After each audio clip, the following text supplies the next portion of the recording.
أعوذ بالله من الشيطان الرجيم. بسم الله الرحمن الرحيم. وإذ قلنا للملائكة اسجدوا لآدم فسجدوا إلا إبلیس، اور جب ہم نے فرشتوں سے کہا کہ سجدہ کرو آدم کے لیے، فسجدوا، پس سب فرشتوں نے سجدہ کیا، الا ابلیس، سوائے ابلیس کے، کان من الجن ففسق عن امر ربہ، وہ ابلیس جنات میں سے تھا سو اس نے اپنے رب کے حکم سے عدول کیا۔ افتتخذونہ وذریتہ اولیاء من دونی، سو کیا پھر بھی تم اس کو اور اس کی اولاد کو دوست بناتے ہو مجھے چھوڑ کر، وَهُمْ لَكُمْ عَدُوٌّ، حالانکہ وہ تمہارے دشمن ہیں، وَبِئْسَ لِلظَّالِمِينَ بَدَلًا، اور یہ ظالموں کے لیے بہت برا بدل ہے۔ اللہ اکبر۔ وَإِذْ قُلْنَا لِلْمَلَائِكَةِ اسْجُدُوا لِآدَمَ فَسَجَدُوا إِلَّا إِبْلِيسَ، اور جب ہم نے حکم دیا فرشتوں کو کہ وہ آدم علیہ السلام کو سجدہ کریں، سب فرشتوں نے سجدہ کیا، ابلیس نے انکار کر دیا۔ آدم علیہ السلام کی تخلیق کے بعد اللہ تعالیٰ نے تمام اس وقت موجود نوری مخلوقات کو، فرشتوں کو، آدم علیہ السلام کے مرتبے اور فضیلت اور مقام سے آگاہ کرنے کے لیے ان سب کو سجدے کا حکم دیا۔ اور فرشتے تو سراپا اطاعت ہیں، فرشتوں میں تو نافرمانی کا مادہ ہی نہیں ہے، لا یعصون ما امر اللہ، وہ اللہ کی نافرمانی کر ہی نہیں سکتے، ان کی تخلیق ہی اللہ تعالیٰ نے اطاعت کے مادے سے کی ہے۔ تو سارے فرشتوں نے آدم علیہ السلام کو سجدہ کیا، ابلیس نے انکار کر دیا۔ ابلیس نے آدم علیہ السلام کو سجدہ نہیں کیا۔ سب سے پہلے سجدہ ایک اہم ترین عبادت ہے، اور گزشتہ امتوں میں سجدہ تعظیمی جائز تھا۔ سجدے کی دو قسمیں ہیں، ایک سجدہ تعظیمی ہے اور ایک سجدہ عبادت ہے۔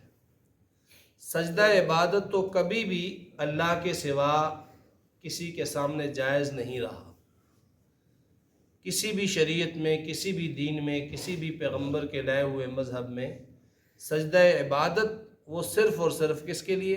اللہ کے لیے۔ البتہ سجدہ تعظیمی جو ہے وہ پہلے انبیاء کی شریعت میں جائز تھا۔ تعظیم ہے عظمت سے، کسی کی عظمت کا اقرار کرنے کے لیے، کسی کے احترام کے لیے اس کے سامنے سجدہ کر دینا، یہ پہلی امتوں میں موجود تھا۔ جس طرح یہاں اللہ تعالیٰ نے فرشتوں کو حکم دیا کہ آدم علیہ السلام کو سجدہ کرو آدم کی عظمت کے لیے۔ اور سورہ یوسف میں آپ نے سنا کہ وہ جو خواب انہوں نے دیکھا تھا، انی رأیت احد عشر کوکبا والشمس والقمر رأیتہم لی ساجدین، کہ یہ مجھے سجدہ کر رہے ہیں۔ تو سجدہ تعظیمی پہلی شریعتوں میں، پہلی امتوں میں جائز تھا، اور سجدہ عبادت جو ہے وہ کبھی بھی جائز غیر اللہ کے لیے نہیں رہا۔ اور جناب نبی مکرم صلی اللہ علیہ وسلم نے سجدہ تعظیمی کو بھی ناجائز قرار دے دیا کہ امت محمدیہ میں سجدہ تعظیمی بھی کسی کے لیے جائز نہیں، اور سجدہ عبادت بھی اللہ کے سوا کسی کے لیے جائز نہیں ہے۔ امت محمدیہ میں سجدہ تعظیمی بھی حرام، اور سجدہ عبادت تو ویسے بھی غیر اللہ کے لیے حرام ہے۔